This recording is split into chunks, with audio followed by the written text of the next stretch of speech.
Десятки человек погибли в ночь на воскресенье в результате нападения вооруженного мужчины на ночной гей-клуб «Пульс» в Орландо, штат Флорида. Многие посетители были госпитализированы с огнестрельными ранениями. По данным полиции, нападавший имел при себе винтовку и пистолет, а также некое подозрительное устройство. Войдя в клуб, он открыл огонь, а затем захватил несколько десятков человек в заложники. Прибывшие на место сотрудники правопорядка приняли решение начать штурм здания, чтобы предотвратить появление новых жертв. Преступник был убит в перестрелке с полицейскими. Власти рассматривают нападение как акт внутреннего терроризма. Первоначально сообщалось примерно о 20 погибших, однако вскоре мэр Орландо Бадди Дайер уточнил информацию.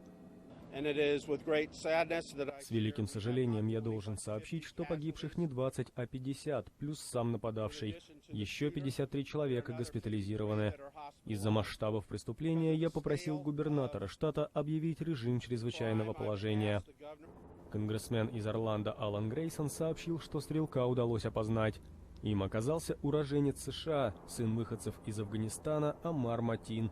По словам политика, ему было 29 лет, он проживал в городе Порт-Сен-Люси, штат Флорида. В настоящее время полиция проводит обыски в его доме, опрашивает соседей и изучает его личные вещи и содержимое компьютера. Информации о его связях с исламистами, по данным властей, пока нет.